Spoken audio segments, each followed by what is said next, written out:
vai fazer alguma coisa, ore por aquelas famílias que estão sendo massacradas. Se você pode fazer alguma coisa, ore por aquelas crianças que estão sofrendo aquele horror, aquele absurdo que vai ficar no subconsciente dessas crianças e eles vão levar isso para a vida inteira. Se você quiser fazer alguma coisa, peça a Deus que guarde aquelas crianças, que guarde aqueles jovens. Se você quiser fazer alguma coisa, peça para o Espírito Santo de Deus tocar no coração daqueles agressores e cessar com aquilo ali. Mas Jesus disse que essas coisas aconteceriam na terra e que isso nos aponta para algo. O Senhor Jesus disse assim: isso aponta para o fim dos dias. Esse é o sinal, é um dos sinais que aponta para o fim dos dias que nós estamos vivendo, gente. A fome aponta para o fim. As doenças apontam para o fim. Nós estamos há quase 3 anos enfrentando uma pandemia. Pestes, a Bíblia chama de pestes, de guerras e rumores de guerras. Então, os tempos estão afunilando. Você percebe que os tempos estão afunilando? Você percebe que as autoridades estão criando uma maneira de dominar a massa e fazer da massa aquilo que eles bem querem, que bem entenderem. Você percebe esse movimento? É porque os tempos estão chegando ao fim.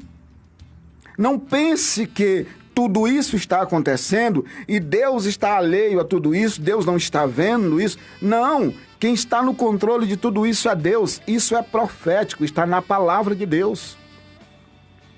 Não é uma coisa que inventaram ontem, não, isso aqui está na palavra de Deus, está escrito. Quando vocês ouvirem falar de guerras e rumores de guerras, nação contra nação, reino contra reino, o Senhor disse assim: olha, isso tudo aponta para o fim dos tempos, para o fim dos dias. Eu pergunto para você, qual tem sido a nossa preocupação? A nossa preocupação com nós mesmos e com as pessoas que vivem ao nosso redor, com as pessoas que nós conhecemos. Em que contexto? No contexto de salvação. No contexto de salvação. Os dias estão chegando ao seu final. A volta de Cristo Jesus está perto. A volta de Cristo Jesus está próxima. E você, quais as decisões você tem tomado com relação à sua salvação, à vida eterna? Ou você acredita naquela história do Big Bang?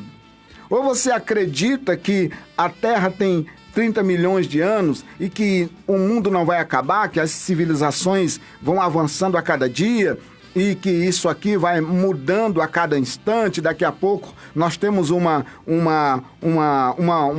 humanidade mais humana? Você acredita nessas bobagens aí? Não é isso que a palavra de Deus diz. Eu estudo a palavra de Deus há muito tempo e eu vejo cada palavra de Deus se cumprindo na terra. Você sabe quantos terremotos acontecem no mundo por dia? É porque o nosso Brasil, as placas tectônicas do Brasil, elas não permitem que haja muitos terremotos no Brasil. São poucos, mas existem países aí como o Chile, o México, o Haiti. Esses países são mais suscetíveis devido às placas tectônicas que estão posicionadas de outra forma e permite muito mais terremotos.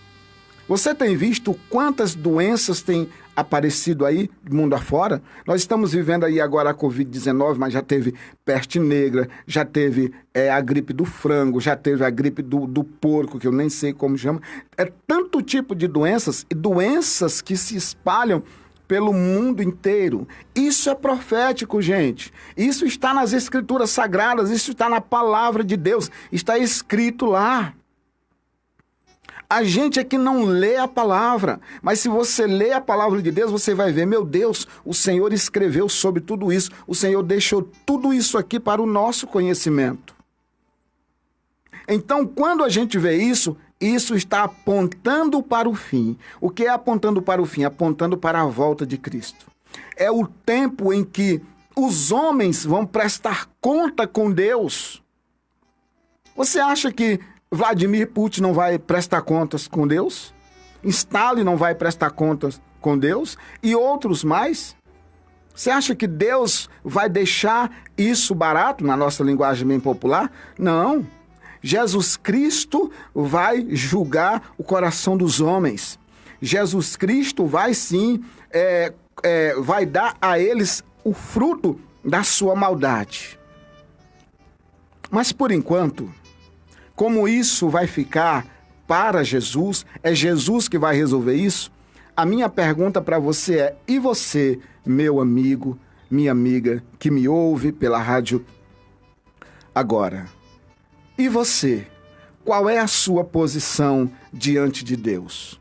Diante dessas evidências da volta de Cristo, diante dessas evidências que estão aí apontando a cada minuto, nós estamos vendo isso acontecer. Qual é a sua posição? Se Jesus Cristo voltar hoje ou voltar amanhã, aonde você está? Se Jesus Cristo voltar para você hoje, qual é a tua situação? Qual é a situação que você se encontra espiritualmente? Porque veja, existe duas maneiras de nós encontrarmos com o Senhor. Uma é Ele vindo, Ele voltando. A outra é nós irmos até Ele. E aí eu posso contar uma experiência rápida para você. Do ano passado para cá, na minha família houve várias percas, de verdade. Olha, do ano passado para cá, a gente perdeu o pai da minha esposa, a mãe da minha esposa, uma tia da minha esposa e um tio da minha esposa que faleceu hoje. Só do ano passado para cá. Eu louvo a Deus, por quê? Porque eles partiram? Não, todos eles tinham acima de 80 anos de idade. Então tiveram bastante tempo para reconhecer que só Jesus Cristo é o Senhor. Mas eu pergunto para você, quantas pessoas, quantos jovens não estão tendo a sua vida ceifada naquele confronto da Ucrânia com a Rússia? Quantos jovens não tiveram que beijar a sua mãe pela última vez? Quantos esposos não tiveram que beijar a sua esposa pela última vez? Garotos que estavam estudando, se formando, cursando uma universidade, de repente ele é convocado para enfrentar uma guerra. Como é que fica o coração dessa mãe? Como é que fica o coração desse pai? Tendo que deixar o seu filho ir para uma trincheira de uma guerra, para a batalha. Por isso, meu amigo, minha amiga, você que me ouve, você que me vê, qual é a tua situação espiritual? Quantos desses jovens não já foram encontrar com Jesus? Quantos não irão? A nossa situação do dia a dia é assim. Agora, nós nos preparamos para tudo. Olha, a gente se prepara para fazer uma grande viagem, a gente se prepara para comprar uma casa, a gente se prepara para comprar um carro, a gente se prepara para ir para uma festa, a gente se prepara para um montão de coisas, mas nós não nos preparamos para encontrar com o Salvador. E isso tem sido uma fonte de combustível muito grande para o inimigo. Porque o inimigo, ele continua enganando as pessoas. O inimigo continua enganando as pessoas. As pessoas estão sendo enganadas. Enganadas pelo dinheiro, enganadas pela balada, enganadas pela velocidade, enganadas pelo sexo, enganadas pelas roupas, enganados pelas revistas, enganado pela televisão, pelo rádio, pelo montão de coisas. As pessoas estão sendo enganadas, elas estão extasiadas. Elas não ligam mais para nada. Jovens, crianças que passam o dia todo no computador, que passam o dia todo no celular. Não se importa com nada. Parece que o mundo está vivendo um momento de êxtase, flores, só alegria. Não, o inimigo está enganando muita gente. E muitas pessoas estão partindo, muitas pessoas estão morrendo, sendo pego de surpresas pela morte, despreparados, e não dá tempo se arrepender. Quantas pessoas não perdemos nessa pandemia?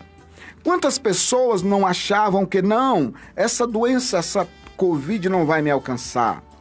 E se me alcançar não vai gerar nenhum resultado em mim? Foram surpreendidos. Tiveram percas grandiosas. Eu estava vendo uma reportagem de um rapaz que ele perdeu o pai, perdeu a mãe, perdeu todos os irmãos, ficou somente ele na família. Por quê? Porque nós nos preparamos para muitas coisas, mas não nos preparamos para encontrar com o Senhor Jesus Cristo. Pois essas coisas que estão acontecendo no mundo, guerras e rumores de guerras, apontam para a volta de Cristo, apontam para o fim. É isso que eu quero que você entenda. Eu trabalho num trabalho secular e eu planejo as minhas férias com 1 ano de antecedência. A minha esposa também. Nós nos preparamos para tudo. Nós planejamos os nossos planos, os nossos sonhos. Isso está errado? Claro que não. Precisa. Mas dá uma olhada lá em Tiago 4,13. Tiago 4,13. E aí você vai ver o que diz a palavra do Senhor. Talvez, diante de Tiago 4,13, você vai perceber que muitas vezes nós falhamos quando não envolvemos Jesus Cristo nos nossos planos. Deixa eu ler para você aqui. Tiago 4,13. Talvez você nunca tenha lido esse texto. Talvez você ache que esse texto nem exista aqui nas Escrituras. Mas olha como ele fala do nosso futuro. Tiago 4,13 diz assim, ó. Ei, agora vós que dizeis, ou seja, ele está dizendo, ó, vocês que dizem, hoje ou amanhã iremos a tal cidade, lá passaremos 1 ano, negociaremos e ganharemos. O que ele está dizendo? Olha, você que diz que vai viajar, que vai para uma cidade, vai morar 1 ano, 2 anos lá, vai vender, vai comprar, vai negociar. Agora, olha o 14. No entanto, não sabeis o que acontecerá amanhã, que é a vossa vida. O que é a vossa vida? Sois um vapor que aparece por um pouco de tempo e logo se desvanece. Agora olha o 15. Em lugar disso, deveis dizer, se o Senhor quiser, viveremos e faremos isto ou aquilo. Consegue entender essa verdade? Consegue entender que a sua vida, a minha vida, os meus planos e os seus planos estão nas mãos do Senhor? E o máximo que eu consigo fazer é planejar. O máximo que eu consigo fazer é planejar. Eu não consigo ir além de planejar. É o máximo que eu consigo fazer. Se tiver faltando 10 minutos para me realizar uma viagem e o Senhor disser não, quem é que vai obstruir o que disse Deus? Quem é que vai desfazer o que o Senhor fez? Ao contrário, também é verdade. Se você faz um planejamento, se você planeja algo para a sua vida, para a sua família, e o Senhor Deus disser sim, vai acontecer, tenha certeza que vai acontecer. Mas qual é o nosso erro? O nosso equívoco é achar que as coisas estão à deriva e que Deus não tem nada a ver com isso. Engano seu. A Bíblia diz que os planos podem sair do meu coração, da minha boca, mas o aval para que isso aconteça ou não aconteça vem do alto. Vem do nosso Senhor e Salvador Jesus Cristo. Então a gente não se prepara para encontrar com Jesus. Já percebeu? Mas escute uma palavra. Não existe nada mais real na vida do que a morte. Nada é mais real na vida do que a morte. Tudo pode ser mudado, mas a morte não. A morte chega para todo ser humano na face da terra, querendo ele ou não. Sendo ele pobre, rico, sendo ele grande ou pequeno, sendo ele o que for, ele vai passar pelo crivo da morte, não tem jeito. Por isso, você que me ouve agora, O meu convite para você é: prepara-te, ó Israel, para encontrar com teu Deus. Pode ser daqui um dia, um ano, 2, 10, 20, 30. O meu desejo é que demore muito tempo.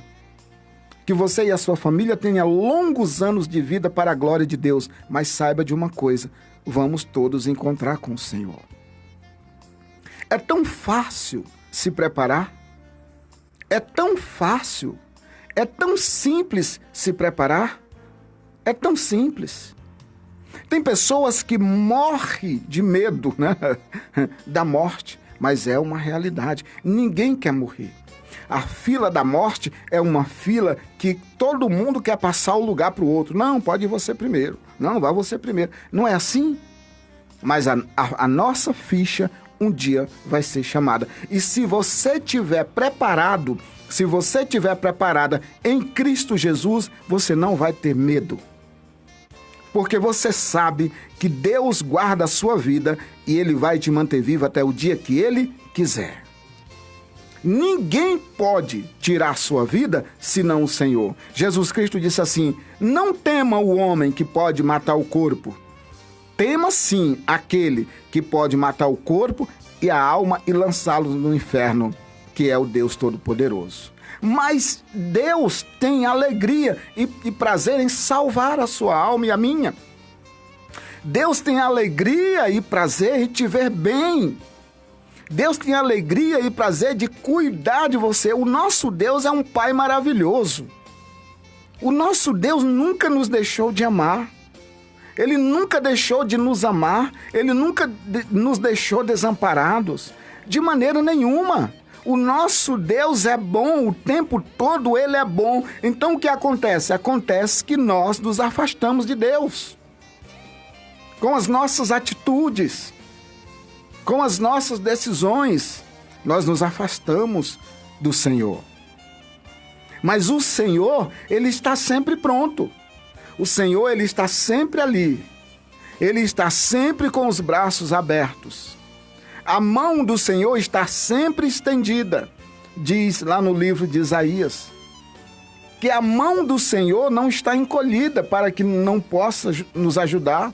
Os ouvidos de Deus não estão fechados para não ouvir as nossas orações. Então o Senhor Jesus, diz, na verdade o apóstolo Paulo diz: invoca o nome do Senhor e todo aquele que invocar o nome do Senhor será salvo. Deus tem prazer e alegria em nos guardar.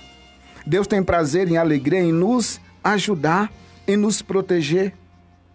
Porém, nós nos afastamos de Deus. Abandonamos aquilo que Deus ordenou para nós e ordena pela sua palavra. Olha esse texto. Quando vocês ouvirem falar de guerras e rumores de guerras, é porque o fim está próximo. Ainda não é o fim, mas está próximo. Por isso, meu querido amigo, minha querida amiga, você que me ouve, pensa nessas possibilidades. Pensa que a nossa vida, como diz aqui em Tiago 4, é como um vapor de fumaça. Olha, viver 80, 90, 100 anos é muito pouco diante da eternidade. Viver só 90, 100 anos diante do que Deus tem para nós é muito pouco. Deus tem a eternidade para os seus. E é uma eternidade num estado de bênçãos, num estado de maravilha. Não é uma eternidade num estado de dor. Não é uma eternidade num estado de sofrimento. Não é uma eternidade num estado de tormento, não. É uma eternidade num estado de glória, num estado de bondade, de amor. É uma eternidade num estado de bênçãos. É isso que Deus tem para nós. Mas se nós nos afastamos de Deus, se nós estamos sempre dizendo não para Deus, o que Deus vai fazer? Ele vai continuar oferecendo a mim e a você essa bondade, essa graça, essa misericórdia. Por isso, pense nisso nesta manhã. Eu quero tocar um louvor rapidinho para você e eu já vou voltar para nós estarmos orando a Deus. E também vou